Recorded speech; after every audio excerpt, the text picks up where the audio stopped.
how you can easily download Shareit application on your PC or laptop. So to do that, first just head over to your Microsoft Store, and once you open your store, you can simply click on the search bar. Make sure you are logged into your account so that you can easily download. And as for record, you can simply tap on this search bar and just search in for Shareit application just like this, and you can see it will appear at the top, so which is free for Windows as well. So you can just tap on this over here, and instead of using third-party websites to download this application, you can simply download it, the official application, by simply clicking on this install button from the official Microsoft Store itself.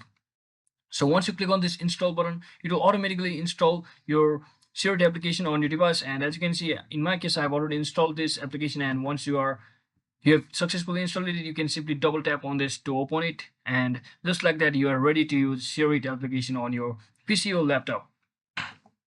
So that is it for today, guys. I hope this video was helpful. If it was, don't forget to like and subscribe to the channel. See you on the next one.